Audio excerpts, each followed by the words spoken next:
ৰাজ্যৰ এডভোকেট জেনেৰেলে আমাক এটা অপিনিয়ন দিলে যে চৰকাৰে উচ্চতম ন্যায়ালয়ৰ উমা দেৱী গোচৰৰ পৰিপ্ৰেক্ষিতত কাৰো চাকৰি নিয়মীয়াকৰণ কৰিব নোৱাৰে। কেবিনেটৰ এই পাৱাৰ উচ্চতম ন্যায়ালয়ে প্ৰত্যাহাৰ কৰিছে। তাৰ পৰিপ্ৰেক্ষিতত আমি কাৰো চাকৰি নিয়মীয়াকৰণ কৰিব নোৱাৰোঁ।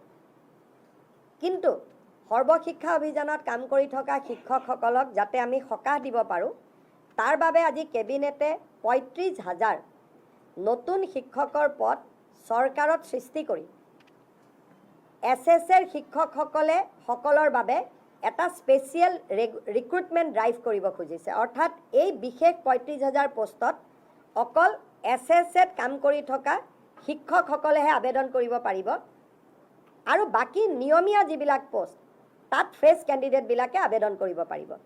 এই ৩৫,০০০ শিক্ষকে SSৰ পৰা আহি চৰকাৰত সোমোৱাৰ লগে লগে সৰ্বশিক্ষা অভিযানত ৩৫,০০০ পোষ্ট বিলুপ্তি হ'ব। অৰ্থাৎ সৰ্বশিক্ষা অভিযানৰ ৩৫,০০০ শিক্ষকে স্পেচিয়েল ৰিক্ৰুটমেণ্টৰ বাবে চৰকাৰত আবেদন কৰিব। চৰকাৰে তেওঁলোকৰ কাগজ পত্ৰ চোৱাৰ পিছত তেওঁলোকক নিয়োগৰ সুবিধা কৰি দিব চৰকাৰত, য'ত NPS পাব, চৰকাৰৰ পে স্কেল পাব, ইনক্ৰিমেণ্ট পাব, গোটেইবোৰ পাব। কিন্তু এইখিনি হৈ উঠাৰ পিছত সৰ্বশিক্ষা অভিযানত পূৰ্বতে কাম কৰি থকা তেওঁলোকৰ পদসমূহ বিলুপ্তি হৈ যাব।